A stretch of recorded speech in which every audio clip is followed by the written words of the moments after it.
আসসালামু আলাইকুম, সবাইকে স্বাগতম। প্রিয় শিক্ষার্থী বন্ধুরা, আজকে আমি হিসাব বিজ্ঞানের ভুল সংশোধনী সংক্রান্ত বরিশাল বোর্ড 2022 সালে যে সৃজনশীল প্রশ্নটি এসেছিল এই প্রশ্নটির সঠিক সমাধানের চেষ্টা করব। সমাধানের জন্য তোমাদের সাথে আছি আমি মোহাম্মদ সিরাজুল ইসলাম, বরিশাল সরকারি model school and college Barishal. চলো শুরু করা যাক। এই যে এখানে আমি প্রশ্নটা উপস্থাপন করেছি, এখানে 6টা লেনদেন আছে। আর ক নম্বরে বলেছে উপরিউক্ত তথ্যাবলী হতে নীতিগত ভুল এর পরিমাণ চিহ্নিত করো।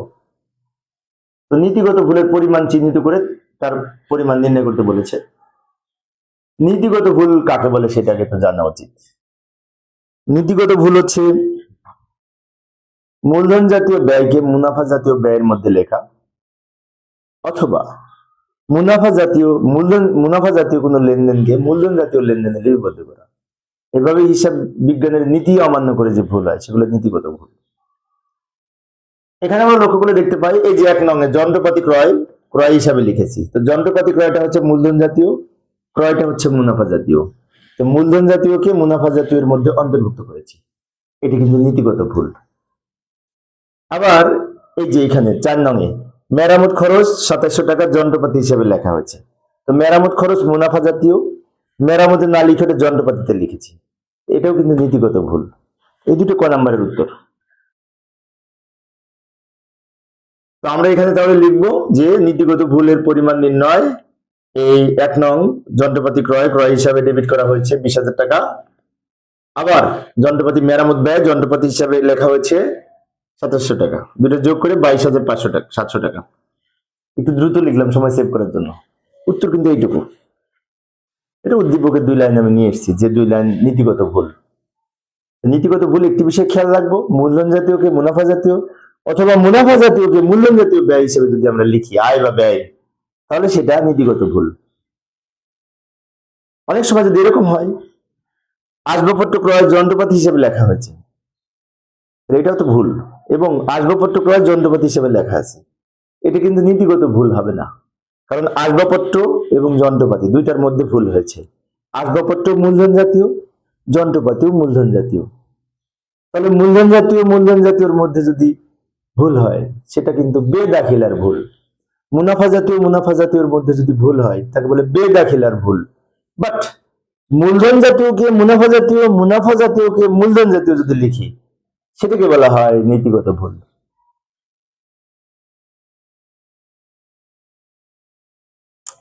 খ নাম্বার বলেছে 2, 3, 4 ও 5 নং লেনদেনের সংশোধনী দাখিলা দাও। খ নং জাবেদা করবো। খ নং জাবেদা আমরা এখানে লিখলাম। এই জাবেদা ছক তো আমরা পারি, তাই না? এভাবে জাবেদা ছক অঙ্কন করব। একটা কাজ করি, উপরে লেনদেন গুলা নিয়ে আসি, যে কয়টা লেনদেনের জাবেদা করতে বলেছে নিয়ে আসলাম। 4টা লেনদেন, 2, 3, 4, 5। 2 নম্বরে বলেছে বিক্রয় হিসেবে যোগফল 7,000 টাকা কম লেখা হয়েছে। বিক্রয় হিসাবে কম লেখা হয়েছে, তো এখন ঠিক করতে হলে বিক্রয় হিসাবকে বাড়াতে হবে। বিক্রয় হিসাবকে যদি বাড়াতে হয়, তো বিক্রয় হচ্ছে ক্রেডিট ব্যালেন্স, বাড়াতে হলে আবার ক্রেডিট করতে হবে। সেজন্য বিক্রয় হিসাবকে যদি বাড়াতে হয়, জাবেদায় বিক্রয় হিসাব ক্রেডিট হবে। আর ডেবিটে কোনো পক্ষ নাই, না থাকলে অনিশ্চিত হিসাব ডেবিট করব। অনিশ্চিত হিসাব ডেবিট, বিক্রয় হিসাব ক্রেডিট। কেন বিক্রয় ক্রেডিট করলাম? বিক্রয়ে কম লেখা হয়েছে, বিক্রয়কে বাড়াতে হবে, সেই জন্য টাকা লিখবো 7,000। আচ্ছা, আমি কিন্তু ব্যাখ্যা লিখছি না, তোমরা ব্যাখ্যা হয়তো পারবে। এখানে লিখবো বিক্রয় হিসাবে কম লেখার ভুল সংশোধন করা হলো, এইভাবে লিখবো। তোমরা উদাহরণ দেখবে, ব্যাখ্যা পারবে তোমরা। জীবন বীমা প্রিমিয়াম 2,300 টাকা প্রদান বীমা হিসাবে ডেবিট করা হয়েছে। জীবন বীমা প্রিমিয়াম প্রদান করেছে, এটার জন্য জাবেদা করা উচিত ছিল উত্তোলন হিসাব ডেবিট, নগদান হিসাব ক্রেডিট, কিন্তু হয়েছে বীমা হিসাব ডেবিট, নগদান হিসাব ক্রেডিট। তো ভুলে যেখানে উত্তোলন হিসাব ডেবিট করা উচিত ছিল, সেখানে কিন্তু বীমা হিসাব ডেবিট হয়েছে ভুলে। তাহলে আমাদের ঠিক করতে হলে এই বীমা হিসাব ক্রেডিট হবে। এখানে যদি ডেবিট যেটা করা হয়েছে ওটা ক্রেডিট করব, আর উত্তোলন হিসাব ডেবিট হবে। জীবন বীমাটা উত্তোলনের মধ্যে পড়ে, তাই আমরা জাবেদা করব জীবন বীমার জন্য উত্তোলন হিসাব ডেবিট, আর যার মধ্যে লেখা হয়েছিল ভুলে ওইটা ক্রেডিট, বীমা হিসাব। টাকা লিখবো 2,300 টাকা। ব্যাখ্যা লিখবো জীবন বীমা প্রদান উত্তোলন হিসাবে লেখার ভুল সংশোধন হলো। ব্যাখ্যা আমি মুখে বলছি, তোমরা লিখতে পারবে, আমি লিখে দেখাচ্ছি না, তাহলে আমি এক পেজে ধরাতে পারবো না। মেরামত খরচকে যন্ত্রপাতি হিসেবে লেখা হয়েছে, তো এটা সংশোধনী জাবেদা কি হবে? মেরামতের সাথে যোগ না করে যন্ত্রপাতির সাথে যোগ করেছি। এখন ঠিক করতে হলে মেরামতের সাথে যোগ করব, যন্ত্রপাতির সাথে বিয়োগ করব, এটাই তো। যার সাথে যোগ করব সেটা ডেবিট, তার মানে মেরামত হিসাব ডেবিট হবে আর যন্ত্রপাতি হিসাব ক্রেডিট হবে। টাকা লিখবো 2700। 5 তারিখে বলেছে 9500 টাকার পুরাতন যন্ত্রপাতি বিক্রয়, যন্ত্রপাতি হিসাবে 8700 টাকা লেখা হয়েছে। একটা যন্ত্রপাতি যদি বিক্রি করি, পুরাতন যন্ত্রপাতি, তো আমরা জাবেদা করবো নগদান ডেবিট যন্ত্রপাতি ক্রেডিট। কত টাকা? 9500। কিন্তু জাবেদা ঠিকই করেছি, সেক্ষেত্রে যন্ত্রপাতি হিসাবের ক্রেডিট দিকে কম লিখেছি। কত লিখেছি? 7000, 8700। লেখা উচিত ছিল 9500, তাহলে আমরা 800 টাকা ক্রেডিট দিকে কম লিখেছি। যন্ত্রপাতি হিসাবের ক্রেডিট দিকে আবার 800 টাকা লিখবো ঠিক করতে হলে। তো সেই ক্ষেত্রে আমাদের অনিশ্চিত হিসাব ডেবিট হবে, যন্ত্রপাতি হিসাব ক্রেডিট হবে। টাকা হবে এটার পার্থক্য 800 টাকা। অর্থাৎ আমাদের যন্ত্রপাতি বিক্রয়ের জাবেদা হচ্ছে নগদান ডেবিট যন্ত্রপাতি ক্রেডিট 9500 করা উচিত ছিল, কিন্তু যন্ত্রপাতি হিসাবের ক্রেডিট দিকে লিখেছিলাম 8700 টাকা, ফলে 800 টাকা কম লিখেছিলাম। আবার যন্ত্রপাতি হিসাব ক্রেডিট করলাম যেটা কম লিখেছিলাম। এখন এটা যেহেতু একতরফা ভুল, একতরফা ভুলের বিপরীতে অনিশ্চিত হিসাব ডেবিট করব। আমাদের গ নাম্বারে বলেছিল অনিশ্চিত হিসাব করতে।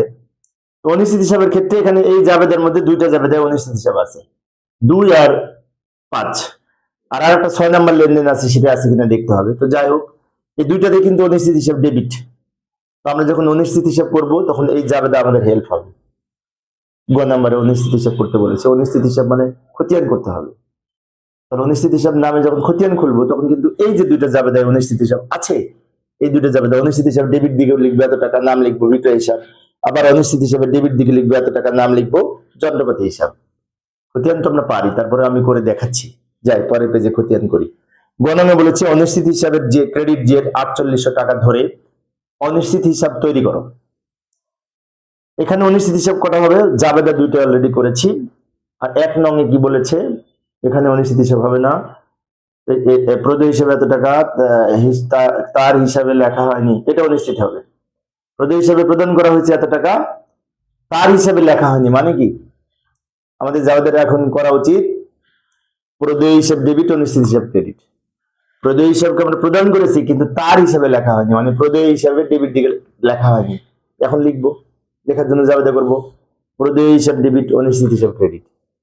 তাহলে জাবেদা থেকে অনিশ্চিত হিসাব আসবে 3টা। আমরা কিছুক্ষণ আগে যে জাবেদা করেছি খ নং এ, ওখানে দুইটা ছিল, কিন্তু আবার এখানে আরেকটা আছে 6 নং এ, সেটা অনিশ্চিত হিসাব আছে। এখন আমরা অনিশ্চিত হিসাবে ছক অঙ্কন করব। করার পরে অনিশ্চিত হিসাবের যে ক্রেডিট যে 4800, এটা আগে অনিশ্চিত হিসাবের ক্রেডিট দিকে লিখবো। লেখার পরে এই 3টা আবার লেনদেন দেখে দেখে জাবেদা করে করে লিখবো, মনে মনে জাবেদা করে নিব।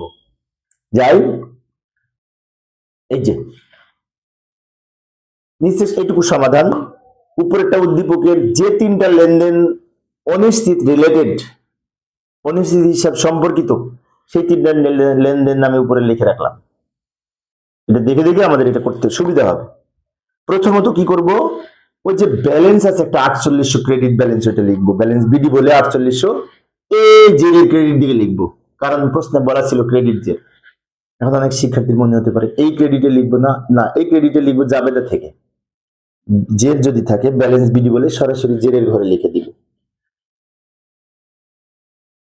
এরপরে একটা একটা আসি, বিক্রয় বইয়ের যোগফল কম লেখা হয়েছে, এটার জন্য আমরা কিছুক্ষণ আগে জাবেদা করেছিলাম অনিশ্চিত ডেবিট বিক্রয় হিসাব ক্রেডিট, অনিশ্চিত হিসাব ডেবিট বিক্রয় হিসাব ক্রেডিট। তাহলে অনিশ্চিত হিসাবের ডেবিট দিকে টাকা লিখবো, নাম লিখবো বিক্রয় হিসাব বলে, অনিশ্চিত হিসাবে ডেবিট দিকে টাকা লিখবো, কারণ এখানে জাবেদায় ছিল অনিশ্চিত হিসাব ডেবিট বিক্রয় হিসাব ক্রেডিট। এবার জের করব। এখন 4800 ক্রেডিট দিকে বেশি ছিল, আবার ডেবিট দিকে বসলো, লিখেছি 7000। নিয়ম হচ্ছে ক্রেডিট থেকে ডেবিট বিয়োগ করে ক্রেডিট দিকে লিখবো, তাই না? হ্যাঁ, ক্রেডিট দিকে লিখতাম যদি ক্রেডিট বড় হতো, কিন্তু যেখান থেকে বিয়োগ করব সেটা তো ছোট। তাহলে উপায় কি? উপায় হচ্ছে দুইটার পার্থক্য নির্ণয় করব, ডেবিট ক্রেডিট। পার্থক্য নির্ণয় করলে মনে হয় 2200 টাকা হবে সম্ভবত, নাকি হতে পারে। আচ্ছা, এখন ওই 2200 টাকা কিন্তু ডেবিট বড়, তাই ডেবিট দিকে লিখবো জেরের। আবার বলছি, ক্রেডিট আর ডেবিট যোগ বিয়োগ করে ডেবিট বড়, তার পার্থক্যটা ডেবিট দিকে লিখেছি। এরপরে 2 নঙে কিন্তু আমরা জাবেদা করেছিলাম কিছুক্ষণ আগে, তোমাদের হয়তো মনে আছে যে অনিশ্চিত হিসাব ডেবিট, যন্ত্রপাতি ক্রেডিট, সেখানে জাবেদা করেছিলাম সম্ভবত 800 টাকা। তো সেই জন্য এই হলো আমাদের এই 2 নাম্বার লেনদেন থেকে, জাবেদা থেকে আমাদের এই তথ্য পেলাম। এখন এই যে 5 নঙের লেনদেন থেকেও কিন্তু আমরা জাবেদা করেছিলাম এই 2টা টাকার পার্থক্য। যন্ত্রপাতি হিসাবে ক্রেডিট কম লেখা হয়েছিল ক্রেডিট দিকে, তাই আমরা কিছুক্ষণ আগে খ নঙে জাবেদা করেছিলাম অনিশ্চিত হিসাব ডেবিট, যন্ত্রপাতি হিসাব ক্রেডিট, এটা করেছিলাম। সেজন্য আমরা এখন ওই জাবেদা দেখে যদি এখানে খতিয়ানে পোস্টিং দিই, যন্ত্রপাতি হিসাব বলে ডেবিট দিকে টাকা লিখবো, এই দুইটার পার্থক্য 800 টাকা। এখন এটাও ডেবিট, এটাও ডেবিট, ডেবিট ডেবিট যোগ করে ডেবিট দিকে 2200 আর 800 3000 হবে, ডেবিট ডেবিট যোগ করে ডেবিট দিকে লিখতে হবে। এবার আসি 6 নঙের লেনদেনের জাবেদা কিন্তু আমরা করি নাই, কারণ খ নঙে 6 এর জাবেদা করতে বলেনি, তাই দেখতে হবে 6 নঙে এই অনিশ্চিত হয় কিনা। যদি হয় তাহলে এর মধ্যে আবার লিখবো প্রদেয় হিসাবে প্রদেয় হিসাবকে পরিশোধ 3000 টাকা, কিন্তু তার হিসাবে লেখা হয়নি। দারুণ একটি প্রশ্ন, তার হিসাবে লেখা হয়নি মানে কি? যাকে টাকা দিয়েছি তার নামে লেখা হয়নি, পাওনাদারকে টাকা দিয়েছি, তো পাওনাদারের হিসাবে ডেবিট দিকে লেখা হয়নি। এখন লিখবো, তো লিখতে হলে পাওনাদার হিসাব বা প্রদেয় হিসাব ডেবিট হবে।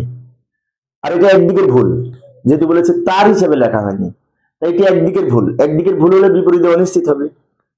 তাই এই যে প্রদেয় হিসাবকে পরিশোধ তার হিসাবে লেখা হয়নি, এটার জন্য জাবেদা হচ্ছে প্রদেয় হিসাব ডেবিট, অনিশ্চিত হিসাব ক্রেডিট। তাই আমরা জাবেদা করব প্রদেয় হিসাব ডেবিট, অনিশ্চিত হিসাব ক্রেডিট। তো অনিশ্চিত হিসাব কিন্তু এখানে ক্রেডিট, এই প্রদেয় হিসাব নাম লিখে অনিশ্চিত হিসাবের ক্রেডিট দিকে 3000 টাকা লিখবো। এখন এটাও ক্রেডিট, এটাও ক্রেডিট, সরি এটা ডেবিট আর এটা ক্রেডিট, ডেবিট ক্রেডিট বিয়োগ করে জিরো হয়ে যাবে, মানে কিছু থাকবে না, ব্যালেন্স নাই, জিরো ব্যালেন্স, তাই না?